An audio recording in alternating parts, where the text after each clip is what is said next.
first time in a long time, but it seems like just yesterday when we were side by side. Beast mode, no one's blocking our way. These other guys tried it, but them man ain't got the skills of Braden and Davie, brazen and raging, bringing you the thrills and spills. Right here in full gear, about to blow up like TNT. Us man are too sweet, Brady, DVP, the BDElite. Right here in full gear, about to blow up like TNT. Us man are too sweet, Brady, DVP, the BDElite.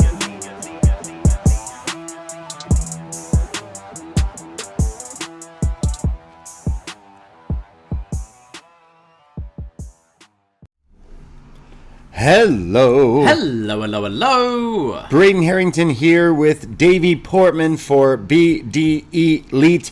You found us on the Up Next podcast feed, whatever podcast app you use, and you found us on the internet. Yes. Twitch.tv/UpNextPodcast and YouTube.com/UpNext. Hello, Twitch and YouTube room. How we doing? Yeah, isn't the internet a beautiful thing? It is. You found us somehow, some way, and we appreciate that. Hello. How's it going?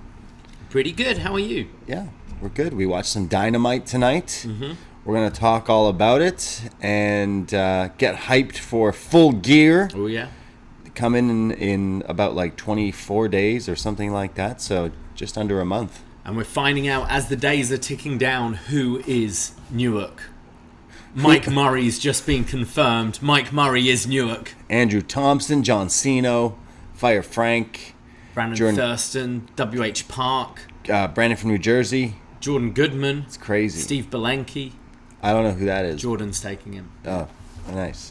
It's going to be nuts. Yeah. It's going to be crazy. And Full Gear is going to be nuts too, I'm sure. So, hey, if you're going to Full Gear, thinking of going to it and all that stuff, Post Wrestling doing the 5-year anniversary party, don't sleep. Get your tickets before it's too late, and you'll regret not getting your tickets and missing quite a fun show, an interactive experience. It is. We'll be hosting our Fall Gear. As whoever wants to enter can have the chance to face Fire Frank for the BDE Championship. It's going to be some games, some eliminations, and a lot of fun. How do we incorporate a tortilla challenge somehow? I think I don't know if we're going to convince other people to get slapped by tortillas. Yeah, if you want me to slap you with tortillas, I'm quite happy to do it. It's all right. I guess we can save it for another time. So that's going to be crazy, and I can't wait. And of course, Full Gear is going to be awesome. This whole community of Post Wrestling and Up Next and all this stuff is just so awesome. So we're excited, and we're kind of tying it in with Full Gear, AEW being in Newark and going to that show, which will be awesome. AEW pay-per-views, don't miss, and super excited for that. Even right now, we only know one match. We can assume some others after tonight's show, kind of going forward. But yeah, seems like there's a lot of news going on with AEW as the world turns. It just keeps coming and coming because we follow other wrestling websites such as Wrestling Inc., who is reporting that Larry the Dog's teeth allegedly may or may not have been injured in the brawl-out altercation. I find this all a bit weird because you had the initial statement from Punk's camp that the door was kicked down. Then it seemed like Punk's camp were like, nah, the door wasn't kicked down. Right. And now it's coming out all this time later. When was that? All Out was my birthday, right? September 3rd. Since then, suddenly they're going, oh, my dog got hit. It's like, I don't know. So, we're all hearing these different stories of people saying, like, I can't wait for the dark side of the ring on this in a few years or 10 years or whatever. But, like, I want to know from the actual people. I want to know the actual story. Till then, it's all going to be speculation. And I'm all for that. That's, like, interesting. I'm not celebrating that there may have been an animal that was injured, but I was seeing that Nick Hausman from Wrestling Inc. was reporting that there was this incident where possibly, allegedly, that the teeth were hurt. That now the teeth had like days removed now had to be removed because of an injury. When there was different reports of people saying Kenny Omega was saving the dog, Ace Steel was biting people. So okay, yeah, like what's going on? If you're describing, you're like, oh, there was this crazy fight. It was like these three against these three. There was a dog involved. Everyone was fighting.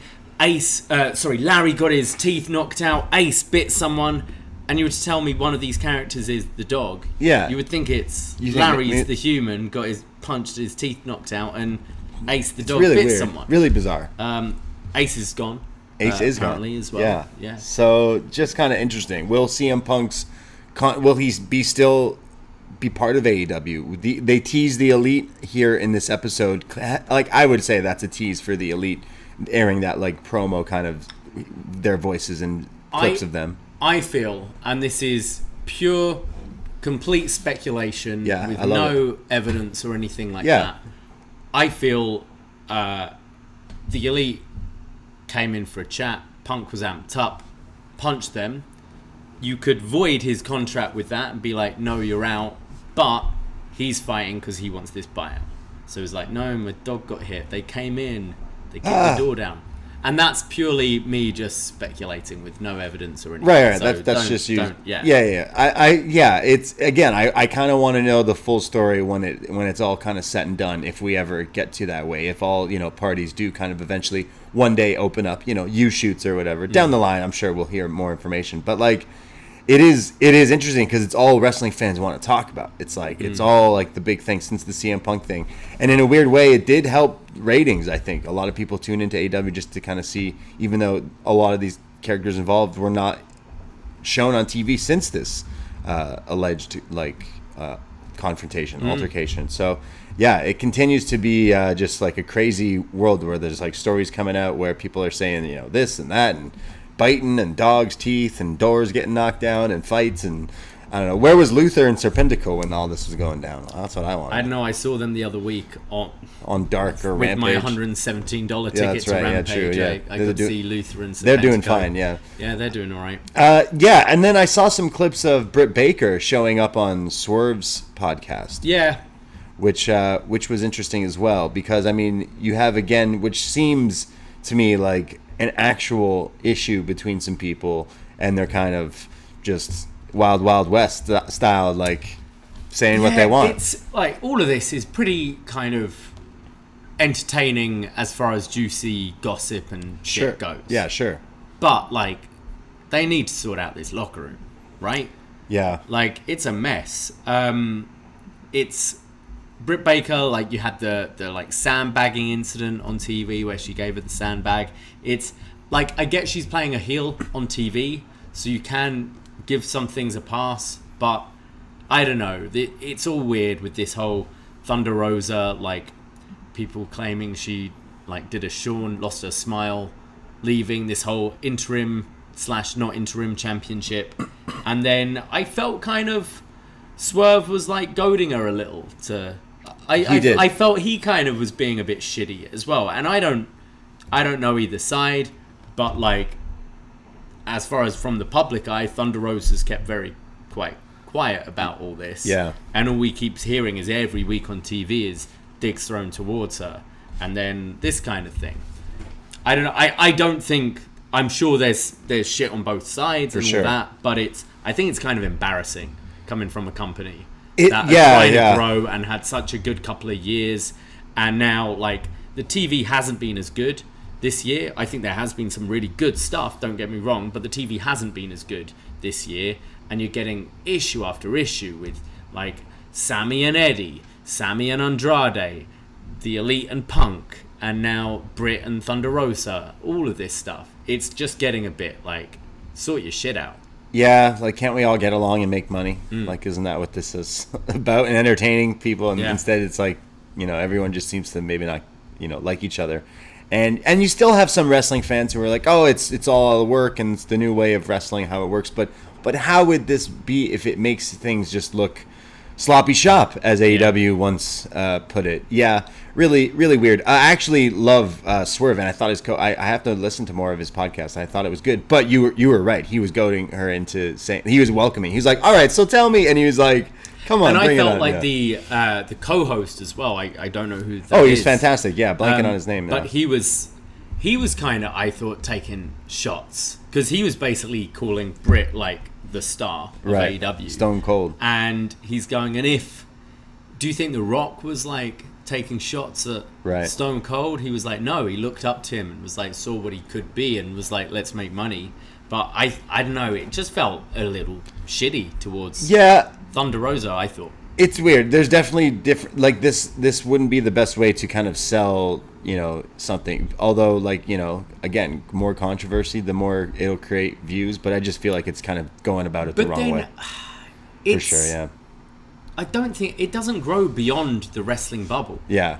That's what I don't get. Like, the wrestling fans are in. Yeah. They're in. So I don't think it wouldn't break through to people that normally just care about, I don't know, NFL. That's all they watch. And then they hear, oh, did you hear about Britt Baker and Thunder Rosa going at? Fucking who? Yeah. Who? Like, I don't really see. I think it's a different era. And therefore I don't think it being a work or whatever really does help anyone. You're right. It is a different era. Actually, I watched something last night before going to bed and I ended up loving it, which was I jumped ahead to the second episode of Tales from the Territory. Oh, okay. The Rock's Vice Wrestling, the new wrestling show. And I saw the first episode was about Memphis. I'm like, all right, I kind of don't want to. I see there's a few episodes out by now. I'm like, like I can, but I actually watched a lot of it back in the day on Fight Network and stuff. So I was like, okay, what's the second episode? Jerry Lawler, Andy Kaufman.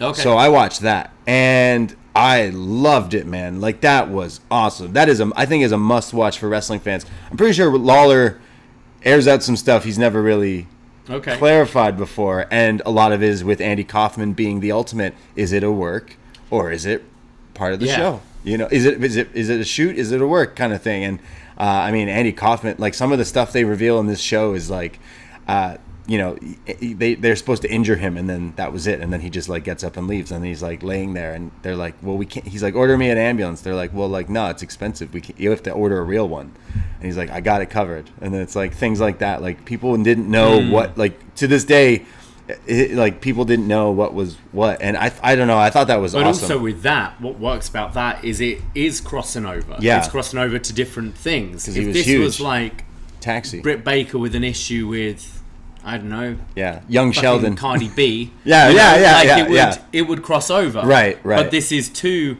No one fucking knows who these two are outside. I'm sure there's a load of WWE fans who don't have a fucking clue who these two are. Yeah. I don't see who it's helping. Yeah, no, it's definitely like the lines of blurring. Why would you make that the thing? Yeah, but the shows are good. I haven't really been hearing much about it. Yeah, it's certainly really not good. To the level of a Dark Side. I heard nothing about it, to be honest. I wouldn't mind watching it. Yeah, I heard nothing about it, and then you got this new Roku TV, so it had like different Vice things on it, and then it sparked me to go, hey, how many of these episodes about? And I think the fourth one or third one just dropped. Oh, is it on there? I don't remember what I used to watch it, but I then saw that it was a Kaufman one, and I'm a huge fan of Taxi, the TV show with Kaufman, and recently watched Man on the Moon as well. So I was like, all right, I'm in the zone. And I just thought Lawler, Jimmy Hart, Jerry Jarrett, and Jeff Jarrett. Just as the round table with then amazing clips and stuff, like fantastic stuff. That was really good. Again, a lot of stuff that I've never heard. Even in Lawler's book, he didn't mention some of the things that he mentions in this. So I could see eventually when people get around watching this, the old heads of wrestling will be like, wait a second, he can't just say that. I wonder, I think there's probably a time where all of this has been kayfabe for so long. Yeah. And then, I don't know, you saw Undertaker on Instagram with Michelle McCool, and you're like, all right, let's tell our stories. Yeah, like, as soon as he like dropped everything and started talking and doing his TED Talks and stuff, I think everyone can be like, all right, this is actually what happened in the 80s. It went way too far. Like, for years, Andy Kaufman's parents hated Lawler because they didn't know it was a work. And then finally they're like, fucking Andy? Like, what are you talking about? So, the story of Jericho and the wrestler, Mickey Rourke. Mickey Rourke. Yeah. Where, like, Jericho was just healing on him on TV, and then, Mickey Rourke comes in with all this security one day, and they're like, what the fuck? He's like, oh, that guy wants to, like, fight me. And he's like, I'm going to fucking kill him. And it's like, and Jericho's like, what? But he hears him on an interview or something. Right, yeah. And he's like, yo, I was working. And he's like, what? It was like, I was working. I was acting. Brother. It was like, you were acting? I was like, yeah, that's what we do. We act. It's like, I thought you really hated me and wanted to, like, fuck me up. It's like, no, remember we've got this storyline on. We have a match, Mickey. You're an actor. Like, you're about to win like the Golden Globe. Like, what? Yeah. Damn, Randy the Ram. I have to rewatch that movie. I love that one. Yeah, sometimes, kayfabe and real life it can blur together, and we don't know, and that's okay. I was trying to think of some other things that I saw that was kind of kayfabe and real life. Was Zac Efron as the Von Erich in the Von Erich movie? He's jacked. Going on that rock trajectory, isn't he? Really? Because like in High School Musical, what was his name? Troy Baxter? Troy. It was Troy. Bolton? Troy Bolton. Troy Bolton, I think. Yeah. He was not skinny, but he's just grown bigger and bigger. He then did Baywatch with Rock. Oh yeah. Oh, that's where he got his tips. Yeah. But Rock he's fucking huge. I am looking forward to this. Yeah, with the dude from The Bear as well. There's a few. The cast is actually pretty stacked. If I'm looking at it, that looks pretty awesome. Yeah, super interested in seeing that movie when it comes out. We'll definitely be chatting about that in probably a few years when it drops. I also, last note is I saw John Pollock, the king of this shit, on Twitter saying that everyone should go watch Tomohiro Ishii versus Ren Narita from New Japan earlier today. So I put that on, and man, was he right. 15 minutes of fury. Good. Yeah, these two are killing each other. I won't even spoil it for you, but if you haven't watched it, go check it out. Ren Narita, he was the one at Wrestle Kingdom, right? Sorry. He fought Shibata. Shibata came back in his thing, right? And we've seen him before, and I think he's one of the. Yeah. He's still a young lion, but he stepped up. Honestly, that was an awesome match, and definitely seeing good stuff from Ishii again, getting that taste of quite possibly worst match of the year from his match with Evil, still looming in the back of my head. I won't let that one go. It's still up there. It's got to be right. Just because it'll be mentioned. It will at least be an honorable mention. I wouldn't blame anyone for picking December. it. Yeah. The picks are going to be coming soon. November's around the corner, then December. It's going to be time soon. It's crept up. Yeah. DMs are always open for your list. The other day, I had a nice chat with our friend Sam, and he was like, my match of the year, though, still FTR Briscoes. And I was like, oh, interesting. I think a lot of people would agree, but there's some other ones. I might Sunday do some catching up. I got to watch that FTR Aussie Open. Oh, man, so good. And I think the Vikingo... Ray Phoenix, dude. Oh, man, yeah, killer match as well, yeah. Which they mentioned the main event of that show with Penta and Villano 4 from the show as well. And I guess we'll jump into some Dynamite, but this is when I can remind everyone to go support the podcast at patreon.com/upnext. For $5 North American tier, you get access to almost 500 podcasts, retro NXT reviews, movie reviews, retro pay-per-view reviews, such as Halloween Havoc 1997 that we just dropped, a review of The Karate Kid Part 3 to tie in with Cobra Kai. We also have a review of The Omen featuring someone from Horror Press. Shout out Bash Ortega. Yeah. That was an awesome show if you're into the horror stuff. Same as Hocus Pocus 1 and 2. That came out. As well as we're going to be dropping tomorrow featuring a pick from one world champ, Jared, who picked the selection. It's not quite spooky season, but it's a scary movie. We're counting it as one. It's a movie that's been asked a lot by our listeners, and that is Jurassic Park. Yeah, the original Jurassic Park we're going to be reviewing, and that'll be out for all North American and up tiers. Talking about raptors, electric fences, wobbly jelly, and whether a Triceratops is soft or not. And sexy Jeff Goldblum. Not wearing a shirt for a lot of the movie, and it's okay. For no reason. It's all right. Have we mentioned, the review's not out yet, but we recorded, but it's okay. We'll spoil that. We reveal that we own a Jeff Goldblum shower curtain, and many people who've been to the BDE can confirm or deny. Wait, is that guy from... It's always what everyone says. Or, actually, the first reaction is always, ah! And then they go, what the fuck is that? Is that Jeff Goldblum? And then it's like, and what is that a sloth? Who's next to him? Oh, it's Harambe.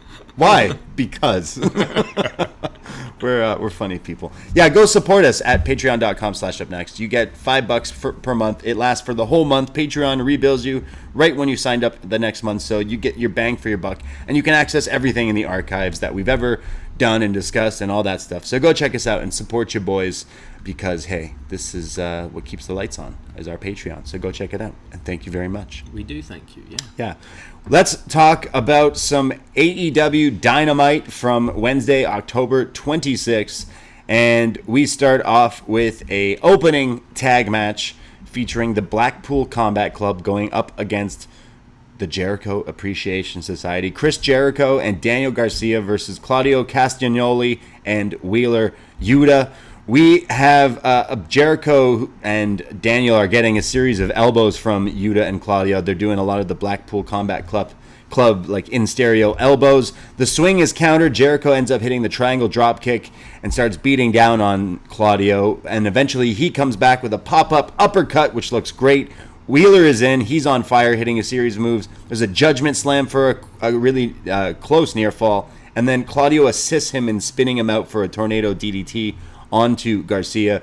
Eventually, Cesaro gets caught with a code breaker, which looked great. I feel like Jericho had a few matches where the code breaker didn't look that good. And then he literally goes, all right, I got to fix that. And does, because He tries to do it a lot from the catching out of nowhere. And I don't know, it's not as snug as it used to be. But no, I'd say the past few months ago, it wasn't that good. And now he's definitely improved it. It looks a lot better.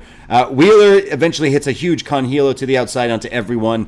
Claudio hits a power bomb on Jericho, and therefore Jericho couldn't use the bat while getting power bombed. Eventually, Claudio does the swing on Jericho, but while also having Garcia on top of his shoulders in the airplane spin. We've seen him do this before, but I feel like these guys are just a little. I mean, Garcia is not the biggest dude, but Jericho also not big dude, but to have two people and swing them, that's impressive. I feel Jericho is a tough swing these days for sure. as well. Yeah, impressive stuff. Looked very incredible. And then Cesaro counters the Judas effect and all the outside interference, and eventually gets Jericho alone, hits him with the neutralizer, 1, 2, 3, and pins the man who pinned him for the Ring of Honor Championship. So Claudio getting his win back. Yeah, I like that. I think Claudio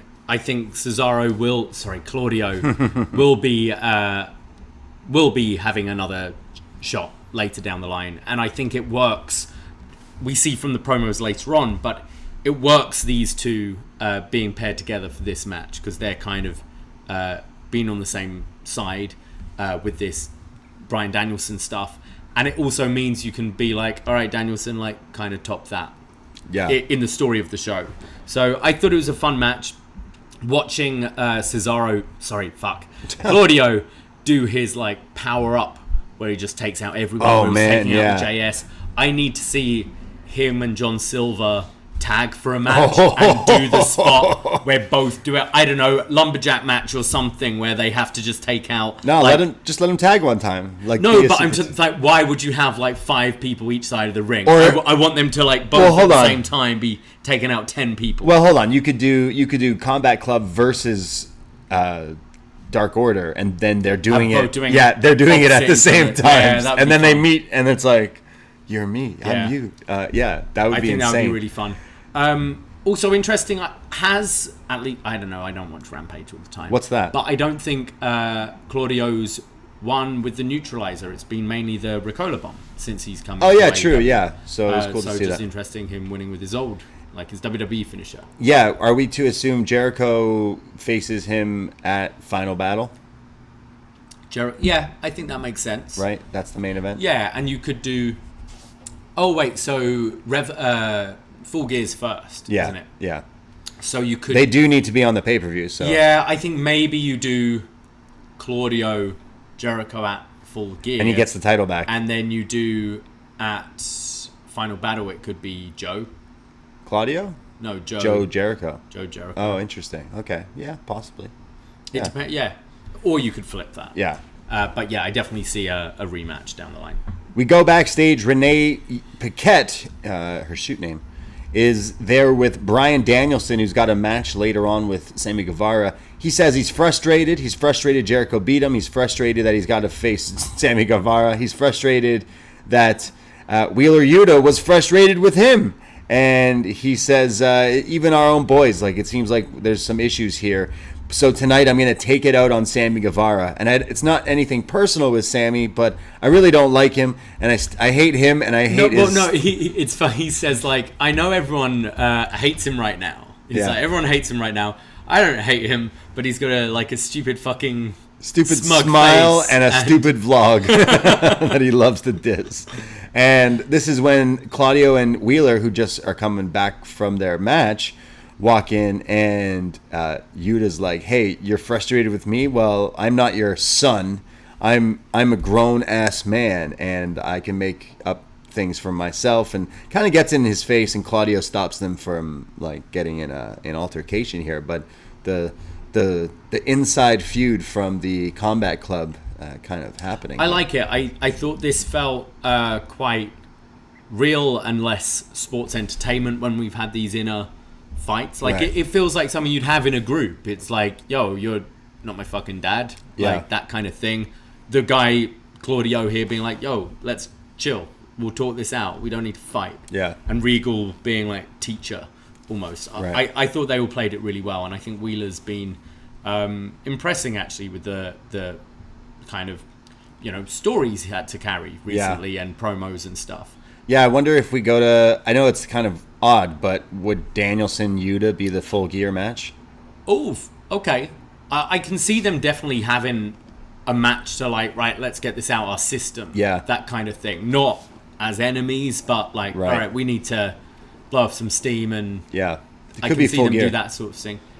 Maybe. Considering Jericho's tied up, I don't know what you would do with Garcia at that point. Well, have Danielson and Garcia had the rubber match? No, that would Although, be... was it 2 out of 3? Was it the second one? Yeah. I can't remember. Oh, man. All those matches were fucking So amazing. you could do that. Danielson, Jericho. It's these two teams have been feuding for a while. It's interesting because these two teams have been feuding for so long now. Yeah, it's Cobra Kai. And it's kind of just bled in from the Eddie feud, who he's just gone off doing whatever now. But also Jericho's doing his own kind of thing with the ROH The Ocho people. Yeah, there's a lot of different ways you could go. Or could you see I don't think I want a team up kind of match. Nah, I think a series of singles would be good.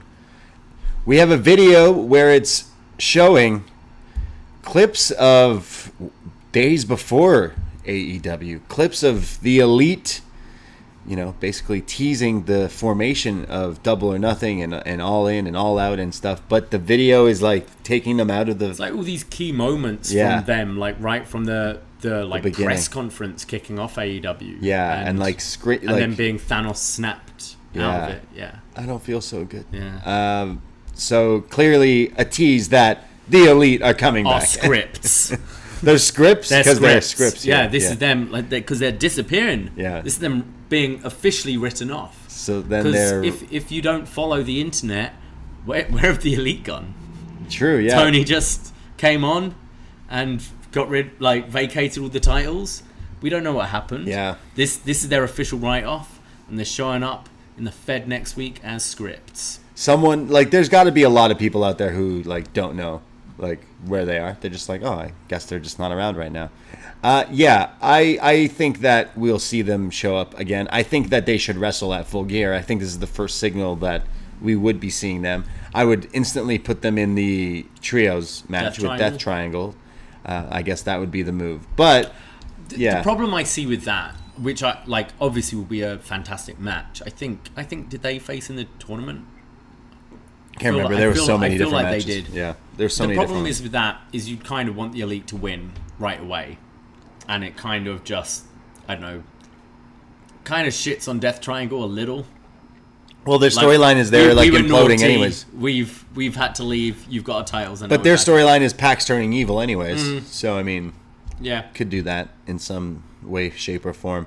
I think we see them at the pay-per-view. I think I'd rather them step away from the trios and just write that off and have Bucks confront FTR and Kenny confront. Well, we already have, whether it be MJF or thing. Just at the pay-per-view? Okay. Yeah. I mean, whoever wins the tag titles, whoever wins the world. Yeah. I mean, it would be cool to see them wrestle on the pay-per-view, but yeah. But there's a first tease here that clearly they're coming back. I mean, it's like, oh, they're erasing them from history, meaning they're coming back. They were mentioned last week, weren't they? Yeah. There was, or they were shown on it. Yeah, that's right, Hangman. Yeah. And I think they were shown in a video package or something. So, yeah, that's cool. We go to the they're needed back, I think. The Jericho Appreciation Society are backstage. They're fuming after their loss earlier, but unfortunately, I can't hear them. I don't know if it was our feed, and then I asked a few of our friends, and they're like, yeah, I can't hear what they were saying. Basically, Jericho's pissed off and says that he challenges any former Ring of Honor champion to a match next week. So the Ocho continues, the Ocho of Honor. Who do you want next week? I don't know. I know he isn't a former Ring of Honor champion, but Ultimo Dragon has been poking around and saying some things that I'm like, yeah, I would like to see that. That really doesn't have anything to do with the ROH title right now. We just got Matt Taven, so you could go to him. I feel a lot of these guys would want to cancel their matches. I think, like, if I was Jay Lethal, I'd be like, hang on, why am I mad at Darby? Yeah. I'm really not sure why he's mad at Darby. Okay, who else can it be then? Christopher Daniels? That's someone you could do. I mean, he's employed by them, for sure. Jerry Lynn.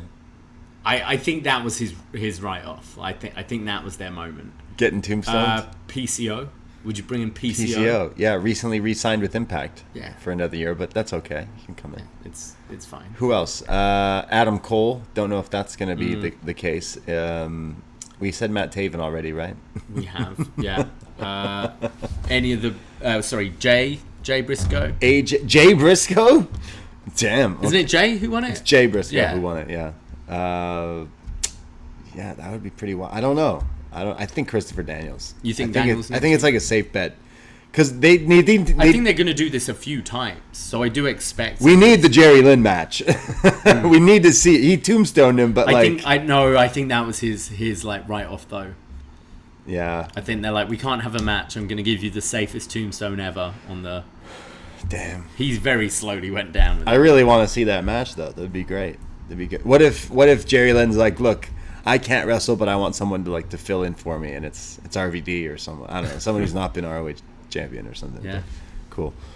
We go to our next match, number one contenders tag match for the tag titles, which I presume is happening at Full Gear as well.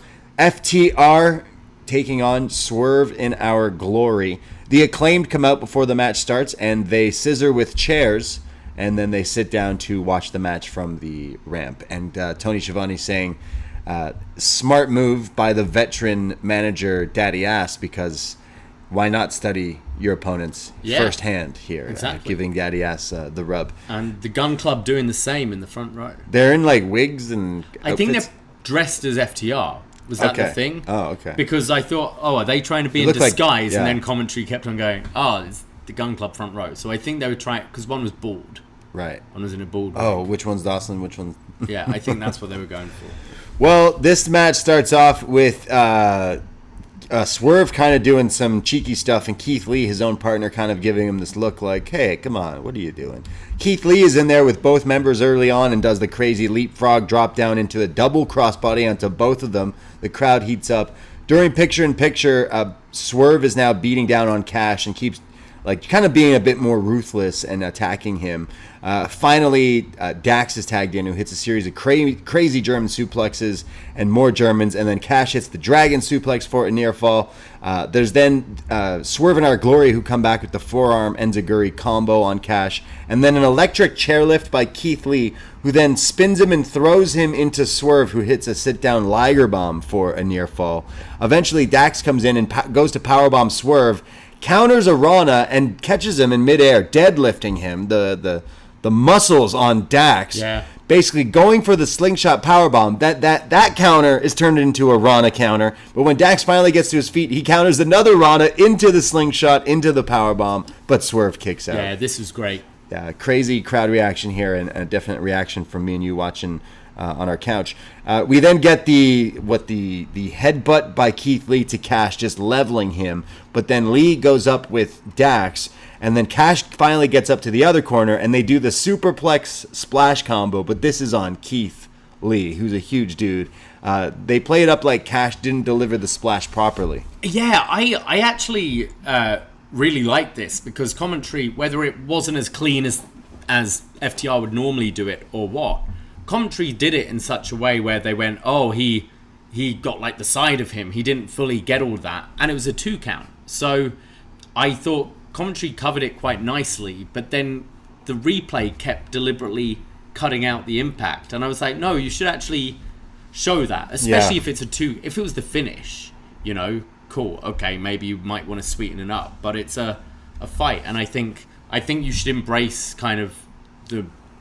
Not that it's a mistake, but, you know, when it's not so clean. It still looked good, though. I thought commentary sold it really well, how they're going like, oh, man, if he just landed like that inch further, that could have been a 3 count there. It still looked good. It was like great. to his like side and back. Yeah, it looked great.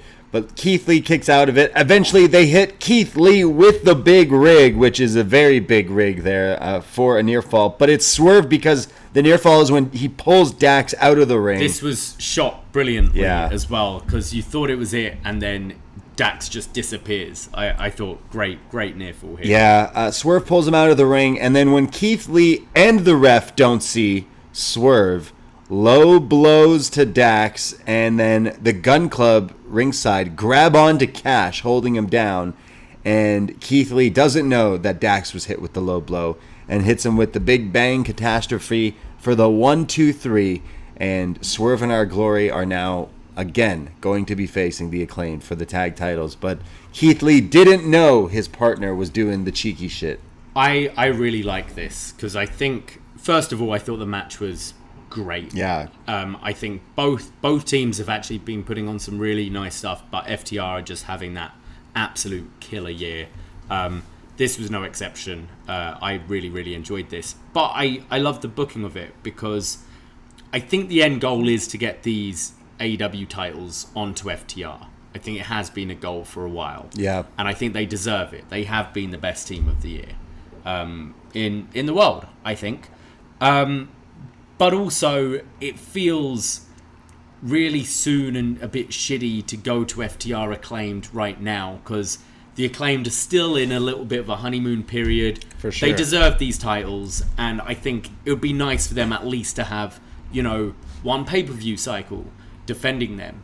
So you can do the final like rubber match between Swerve and Our Glory where you can have the Acclaimed retain, and that can cause the breakup of Swerve and Our Glory.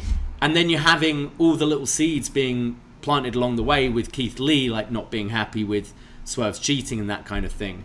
And then in this match, the result of the match came from Swerve low blowing, which I'm sure Keith Lee's going to see on the replay and stuff and get pissed off about it. So I think this result and the booking of it serves so many purposes. Yeah, it was perfect booking. It really was. Is there going to be a Swerve in their glory when Keith Lee reveals, yeah, I know we were cheating the whole time. What, you think I didn't know? Come on. Yeah. I think that's where we're going, and they're getting the titles back from the Acclaimed. He does the Rick Knox where he just turns randomly to look away. You mean Rick Knox never paying attention to the match he's supposed to be the ref of? Rick Knox has got to be the worst ref. No, but the lady on the outside is talking to me. So we love yelling at Rick Knox. Rick Knox also wears JBL pants.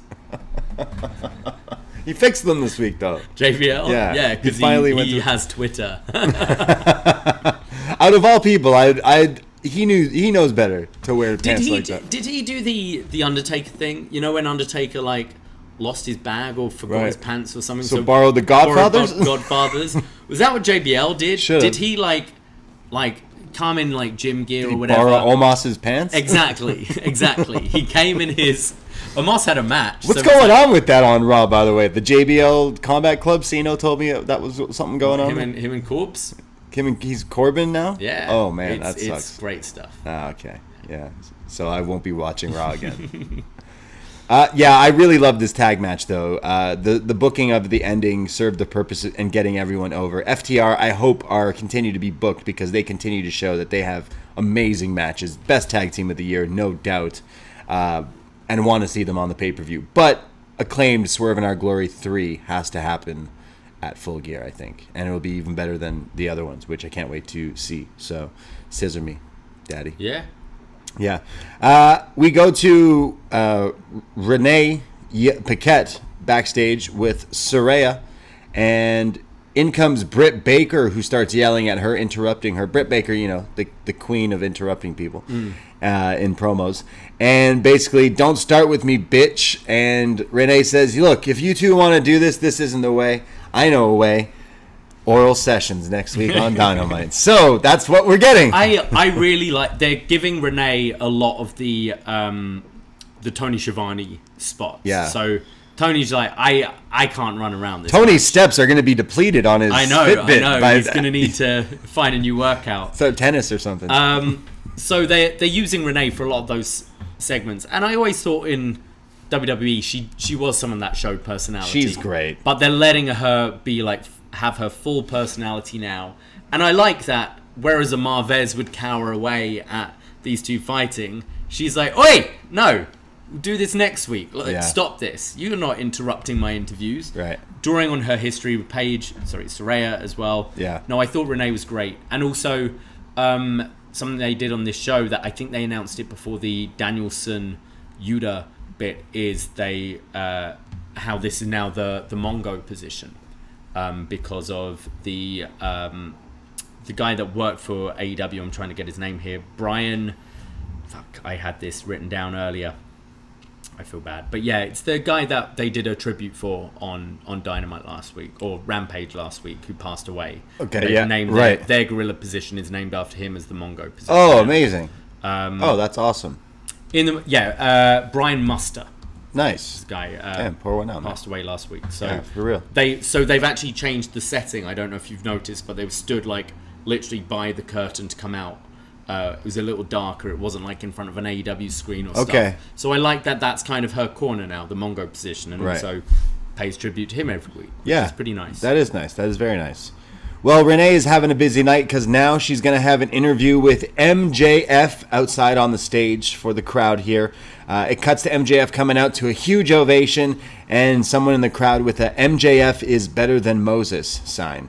MJF says, yes, the devil has arrived. Where are all my devil worshippers? We should send MJF a link to our review of The Omen. Yeah. I'm sure he'd be a big fan. Yeah. Shout out Damien. MJF continues saying that he's here and he's not really vexed about Jon Moxley and Penta later tonight when asked by Renee, and mentions that all these poor people, love her. He then says, why should I be scared of a guy who does this? And then does a pretty spot on Jon Moxley impression. He's like, I'm gonna crush your bones, you're gonna gargle your piss, I'm gonna drink your blood. And then he goes, you know what, I don't care about Jon Moxley because all he is to me is 3 words and it starts with M-I-D, mid. And he says, like, with all due respect, and then he says that, and Renee says, well, if you say with all due respect and then say something, like, then that is not with due respect. And he rebuttals with, well, Renee, with all due respect, shut your mouth. This was brilliant.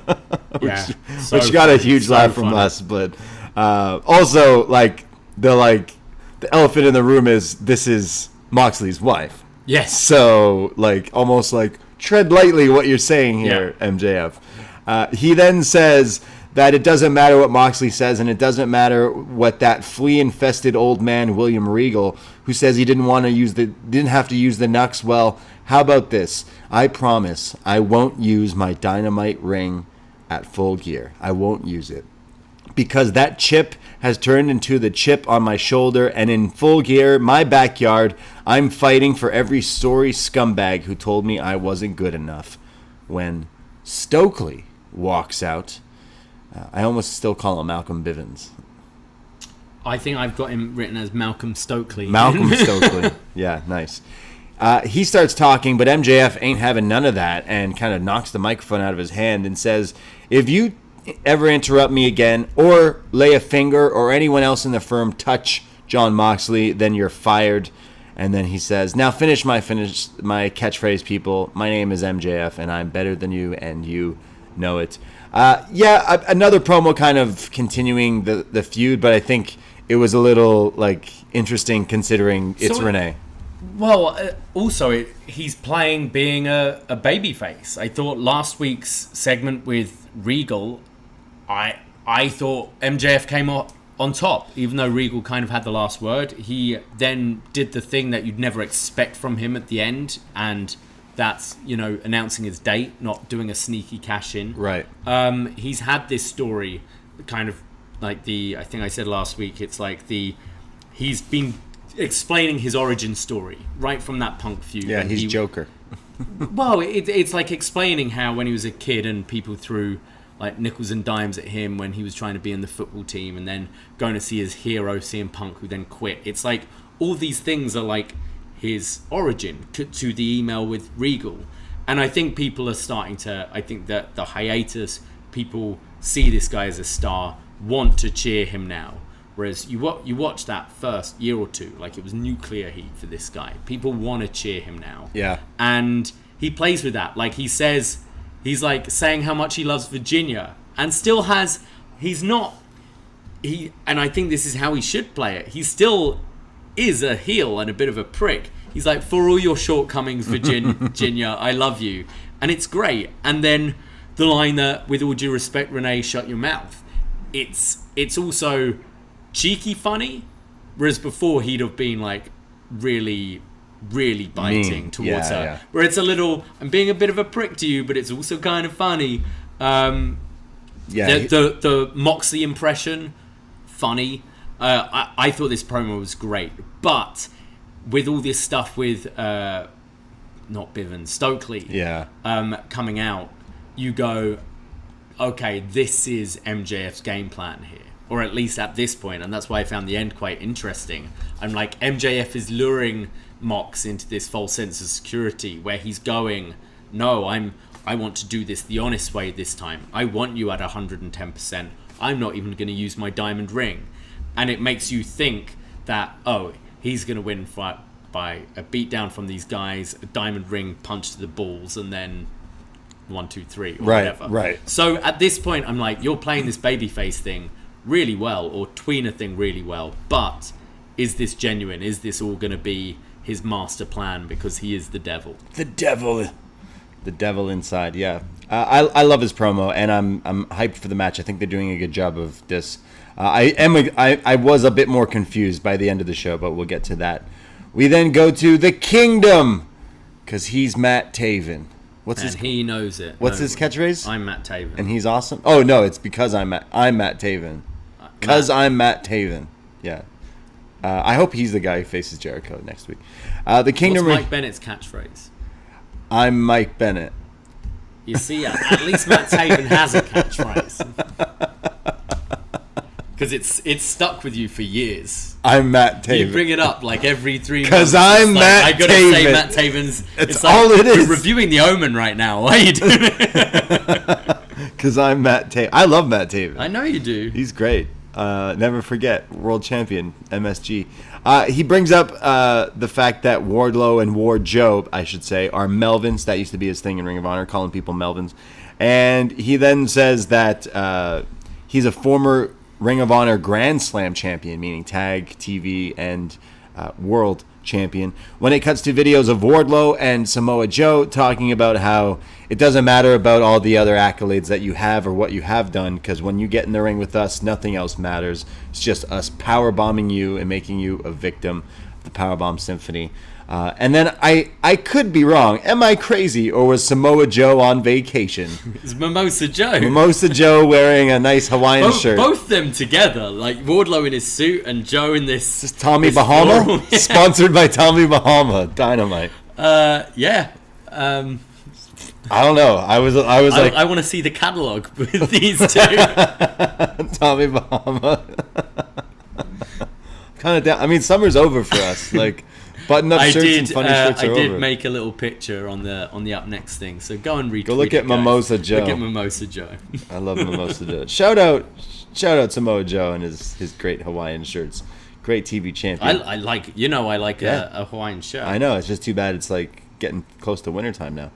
We go to Sammy Guevara versus Daniel Bryan. Oh my goodness, Bryan Danielson. No wonder JR kept doing it.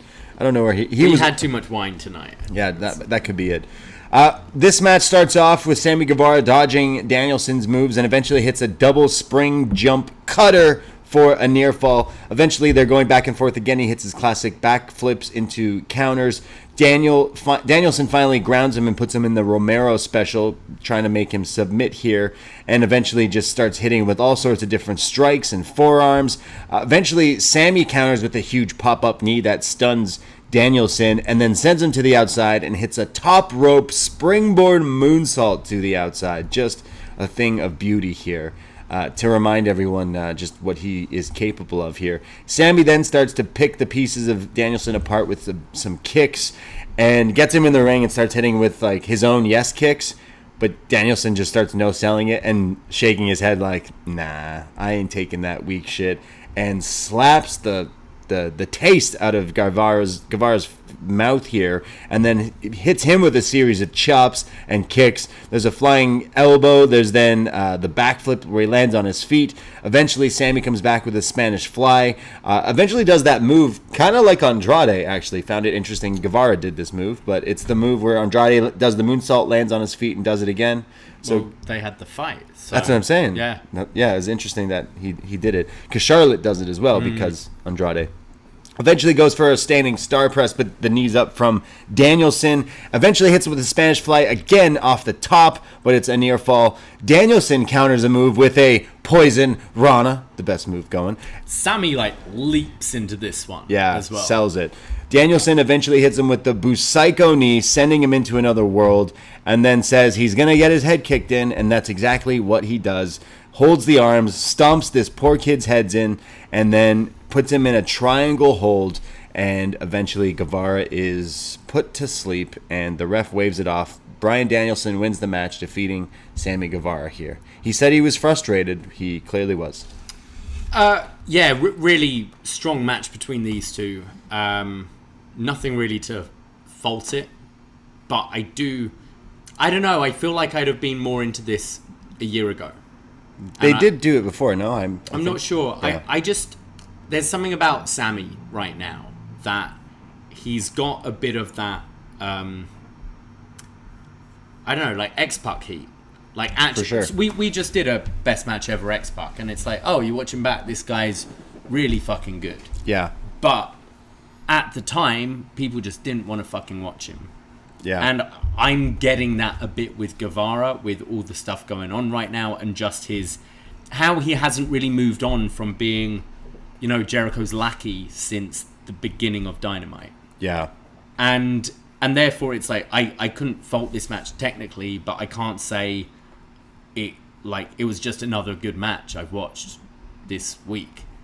So I didn't get, because I'm not as invested in the character, maybe. And I think that's something Sammy needs to work out, because I don't think I'm on my own feeling that about Guevara. Yeah, at the moment. I think he's really talented. I think he's really good in the ring, especially a lot of the stuff that he does. But I think there is something that he's kind of been in the same. I know he's evolved with the Thai stuff, the Tay stuff.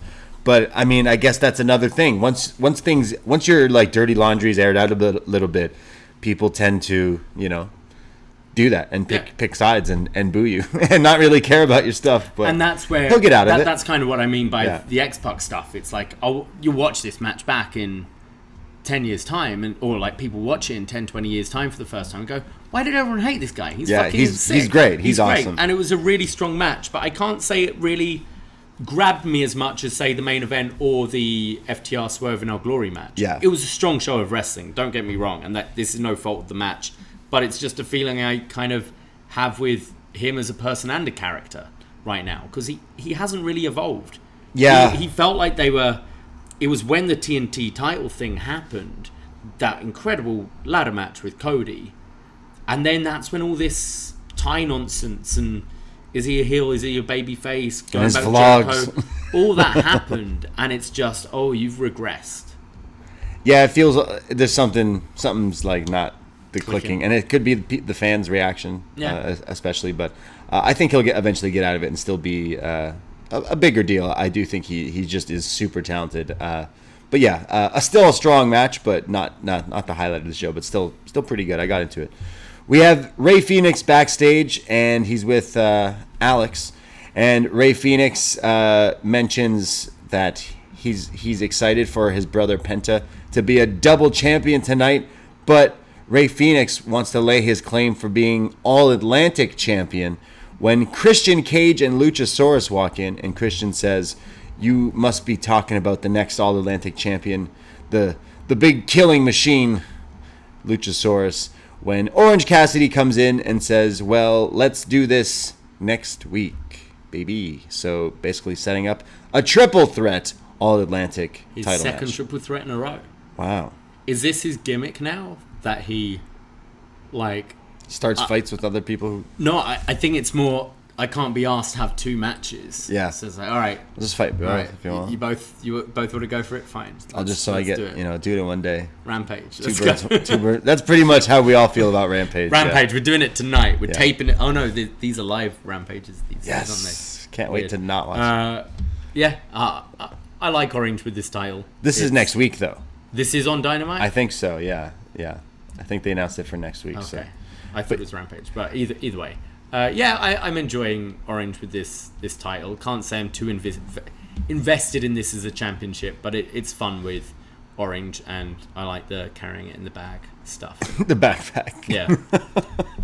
It is next week on Dynamite, yeah. Okay, cool. We go to our next match. Should be really good. Yeah, Actually, I think. these The three of them. Yeah. The three mixed together. Luchasaurus being the base for Rey Fénix to do some crazy stuff, and this should Orange be as pretty well. fun. Oh yeah, for sure. Our next match: Jamie Hayter going 1-on-1 with Riho, and Britt Baker is ringside. Right away, Riho is on fire. Riho is on fire and sends her to the outside and hits this crazy crossbody off the top to Jamie. Just looks awesome. They replayed a bunch. Looks sweet. Back in the ring, though, Jamie takes control and starts beating down and bullying Riho. Hits her with these snap suplexes. One of them is like a snap jackhammer, almost. I think it's almost great. was like, was this Rio to Jamie? No, it was Jamie to okay. Riho. Yeah, it was pretty There's one snug. the other way round later, and I think it's just because Riho's so small. Yeah. It's like, it looks devastating. Yeah, maybe that was it. Yeah, it was almost like think snap suplex, but snap suplex so hard that you jackhammered them. Like in the snap, it was pretty cool. We've all been there. Yeah. We get a wheelbarrow counter into a stomp from Riho for a near fall, but then Jamie comes back with a brainbuster for a 2 count. There's a snap Rana off the top, and then Britt gets involved again, keeps sweeping at the leg. But still, Riho hits the code red, but Jamie kicks out. Jamie then hits this half Nelson backbreaker that looked deadly. This looked like it crushed Riho, again, considering the size difference there. And then somehow Riho kicks out and hits a dragon suplex, but Jamie kicks out. Jamie's had enough of this, and the short arm... What are we calling this again? The hater maker, the rain hater, the rain maker, whatever you want to call it. Hits her with it, cleans her clock, 1, 2, 3, and let the haters stand up because Jamie Hayter got a win on Dynamite. I'm excited. Yeah, good strong match between these two. Riho is, and I feel like I say this every time I watch her because I feel she has a couple of singles matches and then disappears for 6 months and then comes back. The size, you look at her and she does look like a child a lot of the time, and it's hard. I can suspend my disbelief with wrestling to a certain extent, but whenever I come into a Riho match, it's like, really? And then she wrestles, and I think she actually makes sense of I think commentary said something, it's like she positions her body and has such suddenness that she can hit these moves. That pop-up from Jamie, I think, what was she going for, like a pop-up powerbomb or something, and she counters into the code red. Yeah.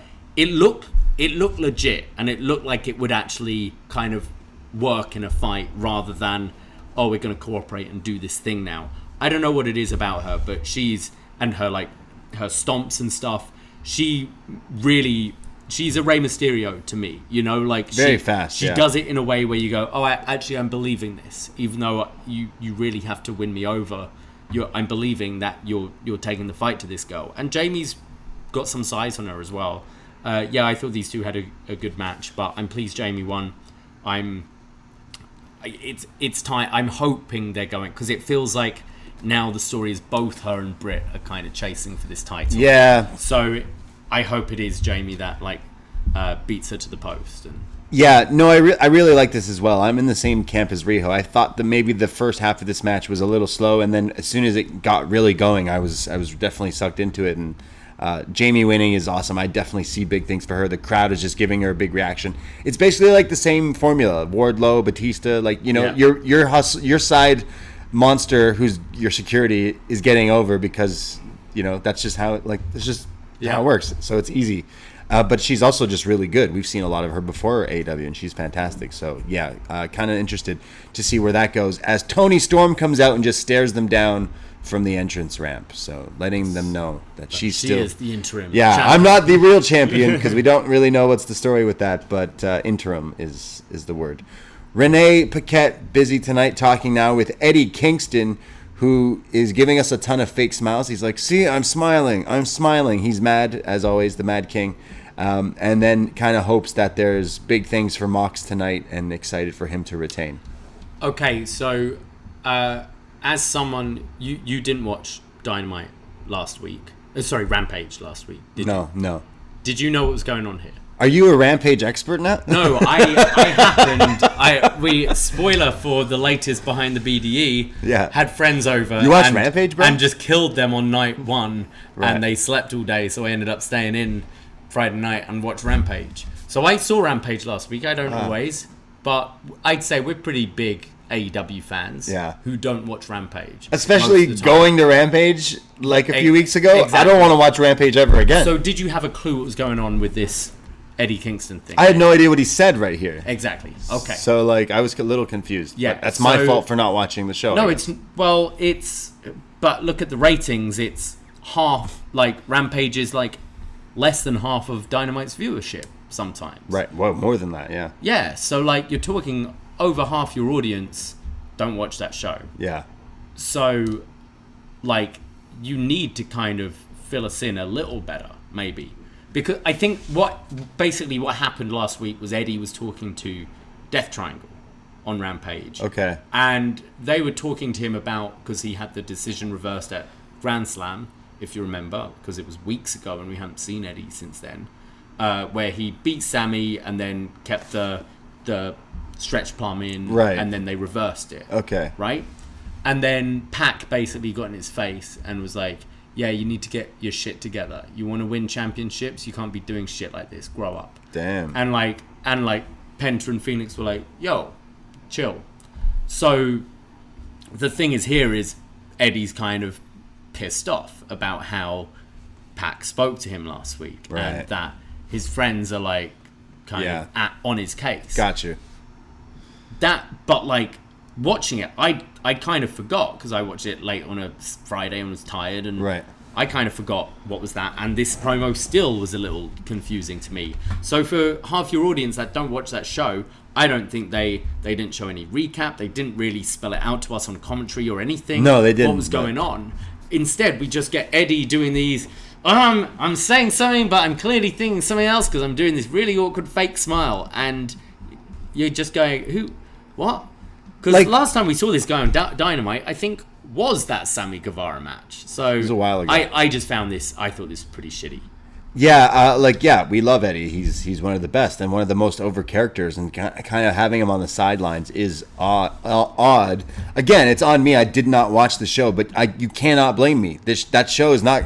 I'm not. Like, that's why I'm saying this was bad, because I didn't understand what he was talking about. I was pretty sure you wouldn't have had a clue what was going on here, because I didn't really even know, and I saw the segment. Hey, that match sounds great. If you just maybe did that on Tonight's Show and you explain, yeah, why not? Like, sure, right? Like, again, Eddie is like this character they keep using not like maybe in the right way, because he comes out, the reactions are huge for him. He's good. So they do a lot of on Dynamite of promoting a match for Rampage. Yeah. They'll do a lot of like showing a little quick video package to promote something that's going to be on Rampage.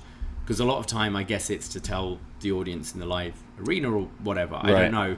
They don't do a whole lot of recapping us on Dynamite what happened. That's all right. But I think it might. Fair. You're telling me to watch this Tony Nese match. Okay, I don't really want to watch it. Whereas if you told me, oh, last week on Rampage there was this big altercation between. Oh, I should have watched that show. I don't know. Yeah. But I thought this was sloppy. all you need to do is there. You could also like they've been putting their bigger stars in like tag matches and stuff like that. Like, hey, Mox is going to be in a tag match on Rampage, so watch Rampage. You could also do what they did like back in the day. Like, hey, there's going to be some other okay matches on Rampage, but Mox is going to talk and he's going to discuss his rebuttal to MJF this week. You know what I mean? Like, but what I'm saying is to recap it, because we always know once Rampage happens, we haven't really actually missed anything. Right. Yeah. But if you're to say, like, to do in a little clip what happened, you might go, oh shit, I missed that. I don't know. Rampage sucks. Like, you gotta sort it out. They gotta fix that. Yeah, sorry. It's definitely number 1 is Locker Room. 2 is Rampage. I'm just being the fickle, honest wrestling fan. I'm always honest, no nonsense from me. And I'll tell you, I spent way too much money. So you're fickle and you're honest? Which way round are you? I'm everything. Okay. I'm just mad that I went to Rampage in Toronto. And since then, you could tell me CM Punk and the Elite are returning on Rampage, and I'll watch it on Twitter. It's done. You broke my heart too much. You twisted my arm, Tony Khan. I love you. Dynamite's the best show going in wrestling. Still is, still will be. But Rampage... Oh boy. That was so honestly fickle of you.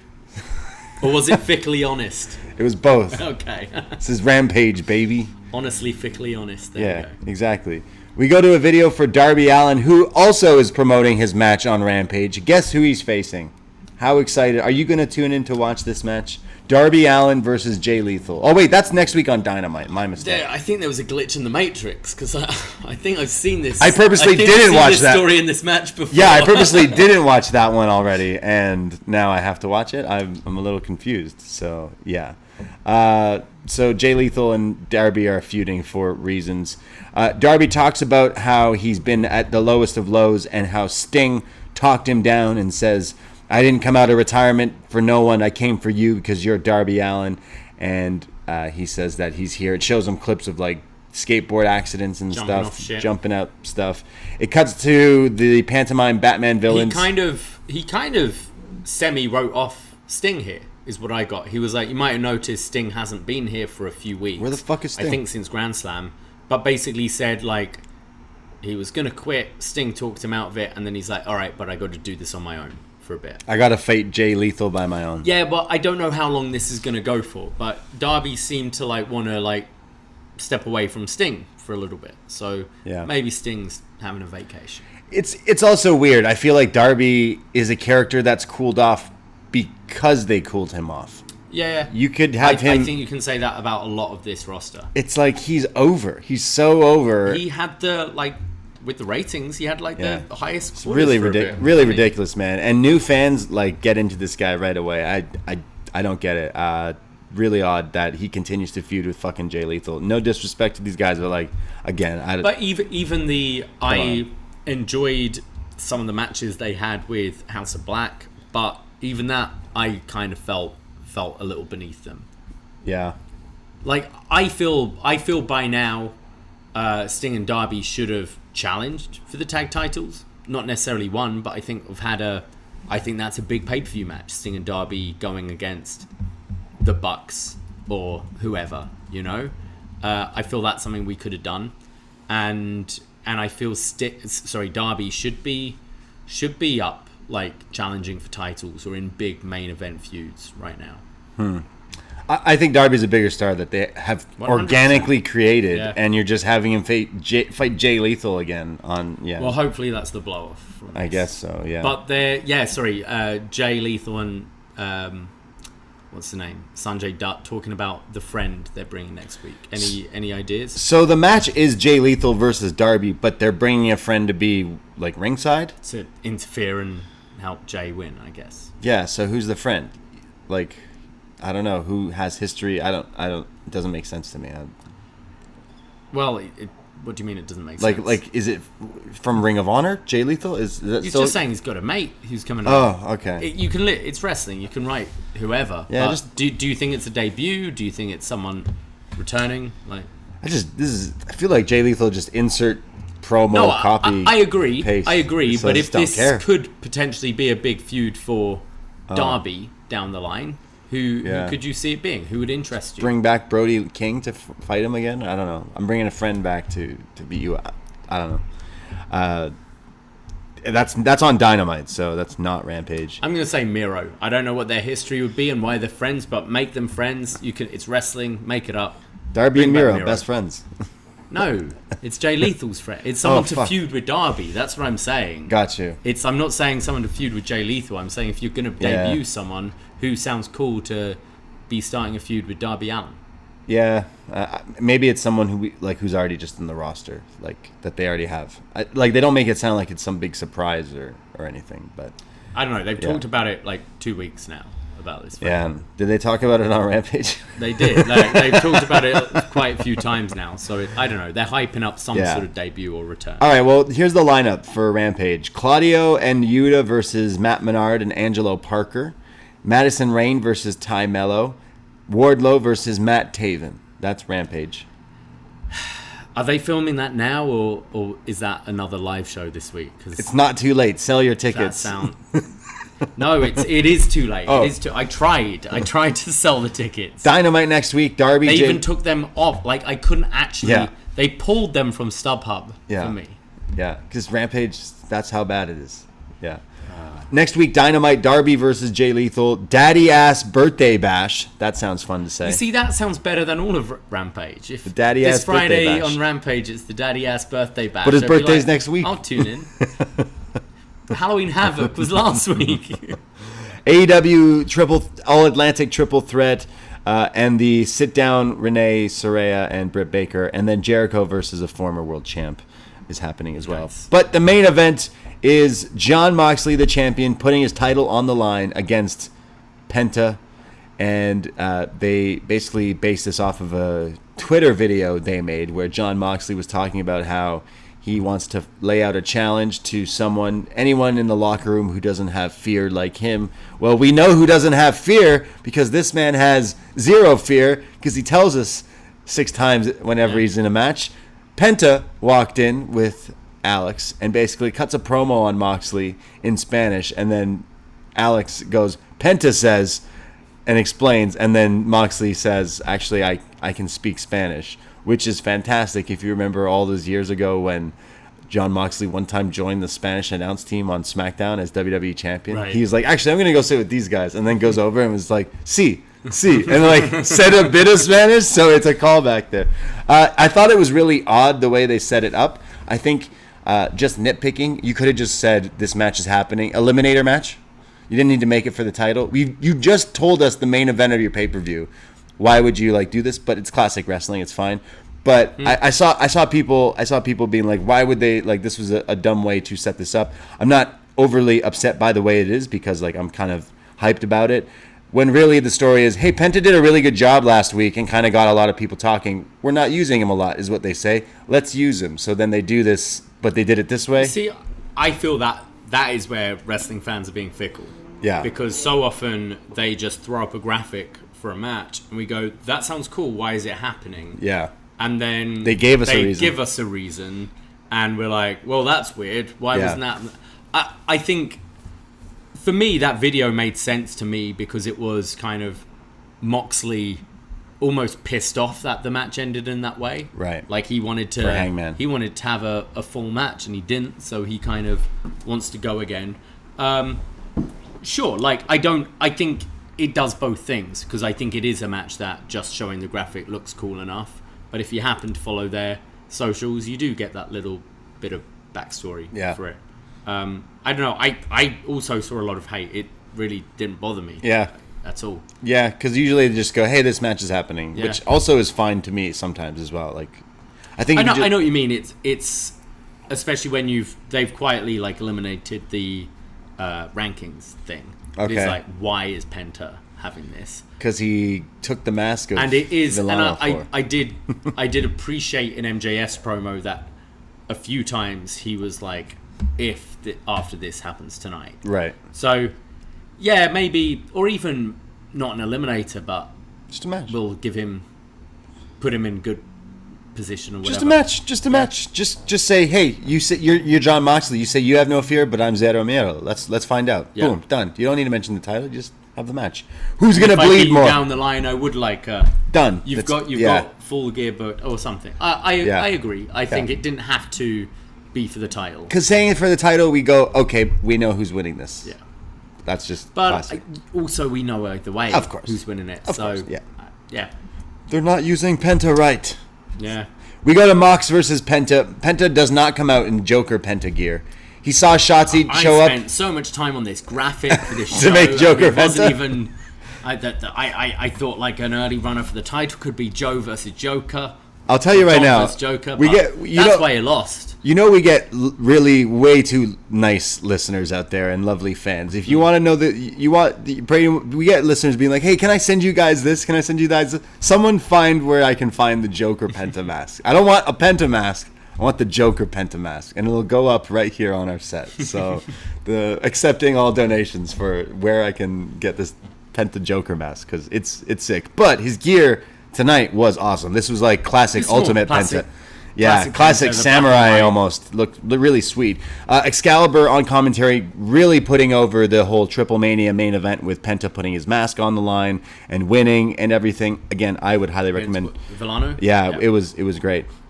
We have these two Goliaths going at it here, just chop fights from both of them. Both are attempting their finishers early on here. Penta reminding us he has, what does he have? Zero Fear. Yeah, exactly. Zero Don't Miedo. forget it. A Tope Con Hilo from Penta, and he's in control during picture-in-picture, just chopping away ringside on Moxley. When we come back, Moxley, not Molly, belly-to-bellies Penta into the turnbuckle, and then hits a cutter and a pile driver, and Penta sells it like death, but he kicks out somehow. Penta's... I do love that kind of The Moxley's RKO that he just does every match. And now. his pile driver is fantastic. Yeah. It looks like Moxley's going for, I don't know if it was a Bulldog or his old Dirty Deeds Bulldog driver, but in order to escape, Penta undoes his mask. He had him in the headlock for a long time as well. It was pretty cool, yeah. He gets out of that, and then he comes back and does the arm breaker. Never forget when it meant something. Yeah. Yeah. I mean, that's never been in AEW. It's never meant anything in AEW. Yeah. But it is weird when you watch the whole first season of Lucha Underground, and now he's doing it as a spot. So he gets the arm snap there. Penta then teases going for a destroyer off the apron onto the steps. But Moxley stops him and DDTs him onto the steps. Still equally crazy, but thank God they didn't do that destroyer. Yeah. Holy. Back in the ring, Penta hits the Fear Factor, but Moxley kicks out. This Fear Factor was awesome as well. He held him to really give the visual of, his head just spiked there. And Taz was like, I've seen a lot of pile drivers. How is he protecting that? He barely kicks out. It looked great, and it was 2.99999. I thought it was a 3 with the ref I ain't gonna count this. I ain't gonna count this. That was so close. Great near fall. They go for blows again, and we get a counter to a counter, and the paradigm shift, and then followed up by the Death Rider, and 1, 2, 3. I do like, since the New Japan connection, that they've started differentiating the two. Yeah. I do like that a lot.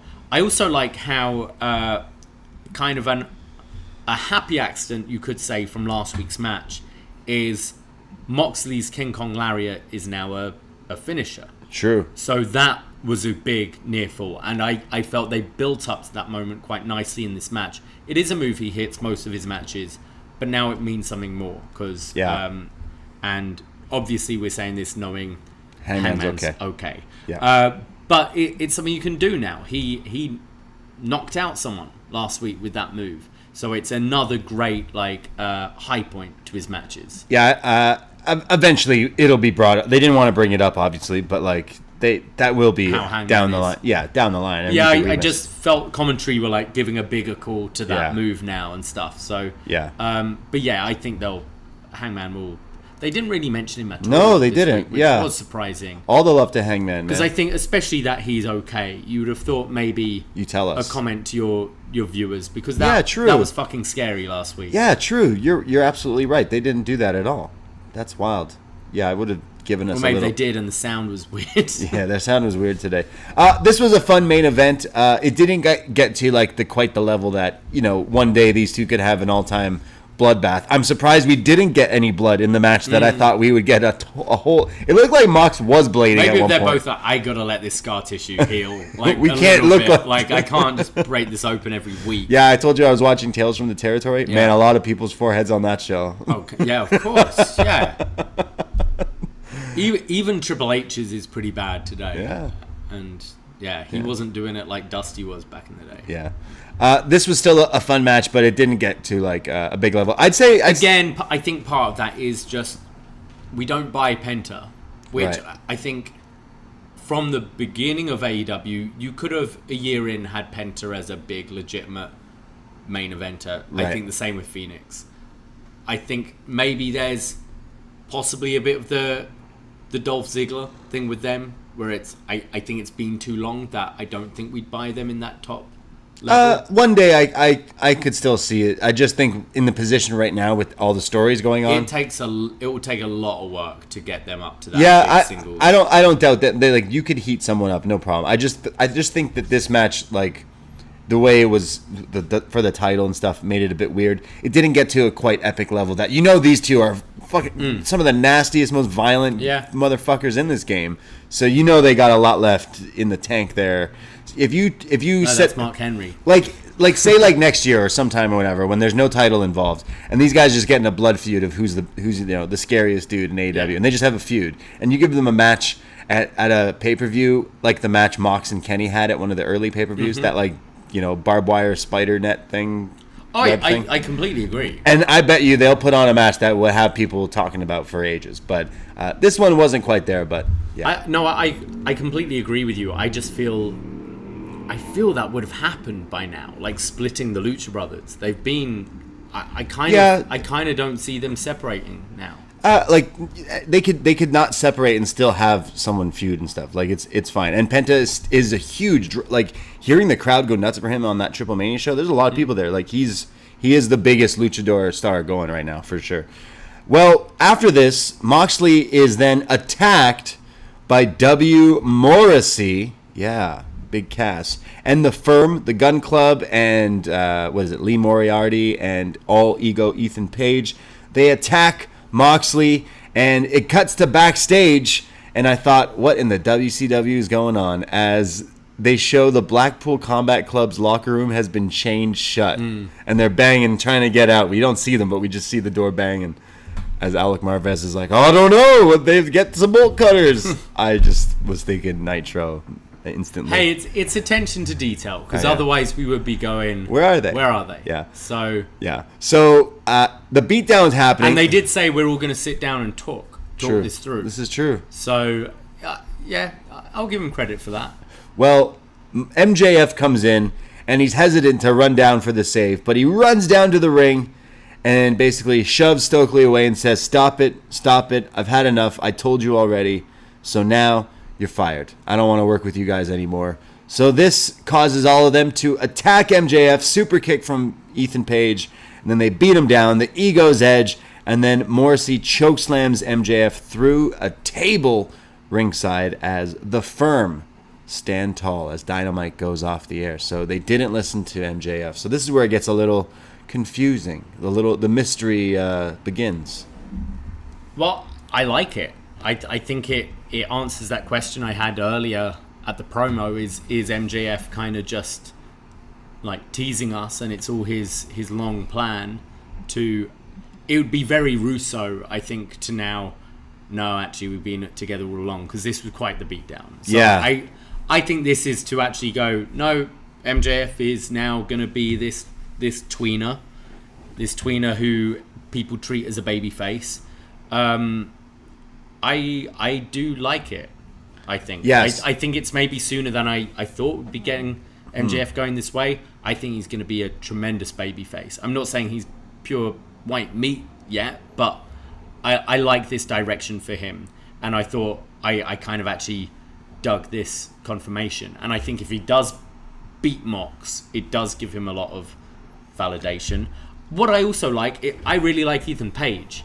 And I think they kind of positioned him here as you've got Morrissey as the heavy, as the muscle, but Page seems like the the main guy of this group delivering that ego's edge. So I kind of like the idea of a MJF ego match down the line. Yeah, this confused me. It's like, okay, where are we going? Are we going... The fork is in the road here. WCW or WWE? Are we going to...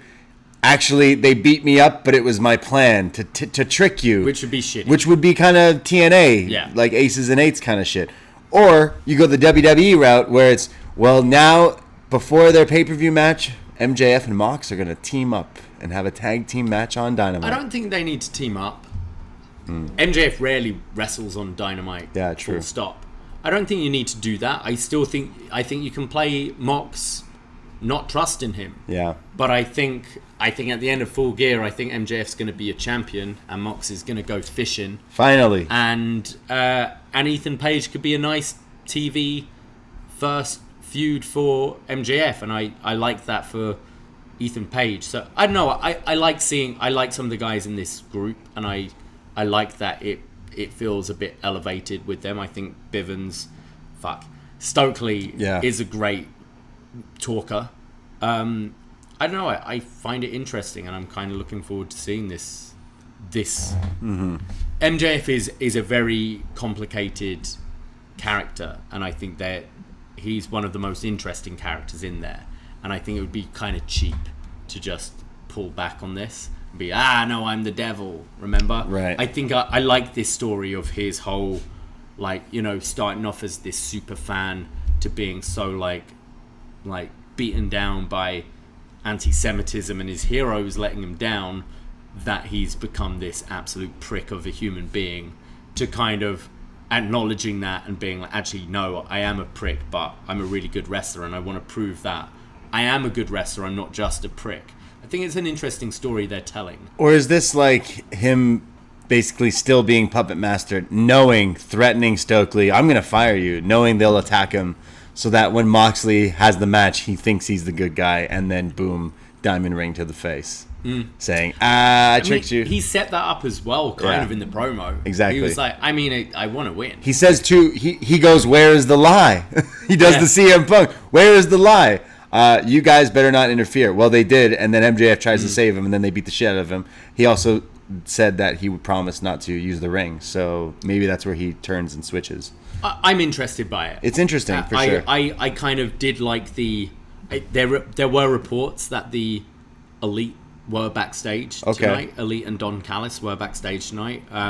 So you see the match ends with 6 minutes to go, and there's a beatdown. I hear the battle. There was part of me going, come on, all right, who's coming out? Who's coming out? Oh, it's still Big Cass. Yeah, it's still Big Cass. So there was a bit of that, but I don't know. I found it interesting. I actually really enjoyed this episode this week. Yeah, I thought there were three very strong matches. Actually, no, all the matches were really strong tonight, I thought. Yeah. And I was compelled by the main stories with Mox and MJF. No, I agree. I really enjoyed all the wrestling. Hit and had its purpose, and even some of the finishes made a lot of sense in continuing the storyline. I am hyped for Mox versus MJF. Regardless of where the storyline, it has me interested because I'm not quite sure where it's going, so it definitely continues to get our interest there. But a lot of the other stuff, like Full Gear, where would you see the matches going? Because Mox MJF, we assume the tag team match is the Acclaim versus Swerve in Our Glory, obviously. Yeah, you don't think they do that before? No, it's only it's a few weeks away now. It's whether they do it before, and at the pay-per-view it's like a four-way. Because you had the Gun Club very involved with that thing earlier as well. Yeah. So you could do Guns, Acclaimed, FTR. And I'd just do the rubber match, to be honest, but yeah. I then maybe Danielson Yuta or Danielson Garcia, Yuta Jericho again. Some way, shape, or form. There's going to be a few matches, I think, single matches, hopefully, with some wrestling there. Where's FTR then if they're not in the tag? I don't know. Yeah, last time they were put in like a trios match or something. I don't know where you'd put them. Hopefully not the Gun Club, but Jericho defending against what? Claudio again? At the pay-per-view? Yeah, true. Yeah, that makes sense. Okay. Yeah, that could be all right. Either way, I'm sure it'll be a fantastic. It's a big main event to me. It's one they did at All Out a couple of years ago, and this feels so much bigger. It's one I'm really excited because we're going to be there. Yeah, and I don't know if a John Moxley MJF match. I know it wasn't compelling to me a couple of years ago, but it feels big. MJF's definitely one of my favorites at the moment, for sure, and I think Moxley has killed it the last year or so. So I think that's a huge main event, which they're creating in a time where realistically this was going to be, I assume, Punk MJF was the plan. Yeah. So they had bigger plans, and I can't say I'm disappointed by Plan B. Probably be a better match. Probably, possibly. I don't know. I Punk had some fucking good matches. I love the MJF Punk Chicago one. Yeah, really love that one. Well, that was Dynamite. That's us talking all about Dynamite. We'll be back next week. We'll do it all again. We'll go live after Dynamite, record on Twitch and YouTube, and then put the podcast up here. We'll be back Tuesday night as well with Up Next. On this free feed, listen to Shot in the Dark. John Cena covers all sorts of wrestling like WoW, Women of Wrestling. I don't know what else he talks about. Impact. Dark Elevation. Dark Elevation, that's right. Yeah, all the other wrestling we don't watch. Rampage, possibly. Is MLW back? Is that a thing? That's not a real thing. Yeah. Is that a real fed? I don't believe you. So go check that out. And hey, free feed, happy Halloween. Oh, yes. We have our Halloween movie reviews returning. This Friday is dropping the review of Halloween 5, The Revenge of Michael Myers. Have we recorded this yet? No, we haven't recorded this yet. Yeah. So I get confused. We record so much. We recorded. That one's on the free feed, so hey, it'll be on this feed to celebrate Halloween. So we hope you have a happy and safe Halloween weekend ahead of Halloween on Monday night. And if you follow us, you may have noticed our Halloween costumes the past few years. We seem to get noticed by any wrestlers that we seem to dress up as. Well, without giving anything away, be sure to follow our socials this Monday for Halloween as our costumes are taking shape, and we will be posting some socials and photos. Yeah, mine's pretty much done now. I went shopping today. I got the final few pieces. I'm pretty happy with how it's looking. Yeah, so look out for our costumes on Monday because we'll be posting what we wear. And yeah, we would love to see your costumes, especially if they're wrestling related, because ours is wrestling related. Hey, spoilers. No, but that's been nothing. Yeah, go check out our costumes from the past few years. We've been having some fun. Last year we were Arn and Cody, and we slayed it. Yeah, we absolutely did. But yeah, go check out our Halloween review, and if you like us, go check out patreon.com/upnext. $5, that's all it takes per month to access almost 500 podcasts at your fingertips, at your leisure, and we would love for you to check it out. And it's what we do here. It's what we do that. Yeah, to be honest. Yeah. And see you in Newark in November for Post Wrestling 5-year anniversary. And if you want to be part of Full Gear, our game, our elimination game to decide the challenger for Fire Frank, let us know. Just be like, hey, I want to do that. It sounds good. It sounds fun. Those words exactly. That's the only way you can get it. Yeah. Hey, I want to do that. Sounds good. Yeah. Well, follow us at UPNXT Podcast on Twitter. And hey, give us a nice little review on Apple Podcasts and all that stuff. I myself, Braden Herrington, I'm on Twitter, Instagram, at the Brady. And you can find me at Davie Portman. That's it. That's all. Take care. Goodbye. Be safe. And with all due respect, shut your mouth. Oh, actually, one more thing. Yeezys are ugly. Yeah. Yeah, suck. Ahoy!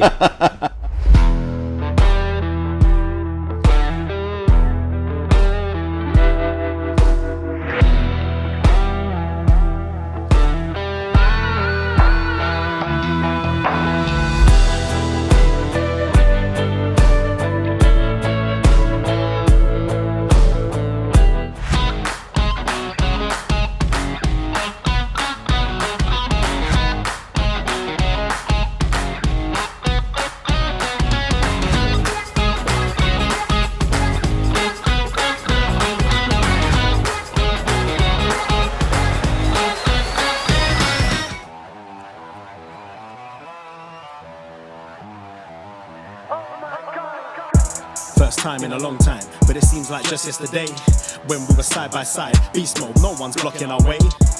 These other guys tried it, but them man ain't got the skills of Braden and Davie, brazen and raging, bringing you the thrills and spills. Right here in full gear, about to blow up like TNT. Us man are too sweet, Brady, DVP, the BDElite. Right here in full gear, about to blow up like TNT. Us man are too sweet, Brady, DVP, the BDElite.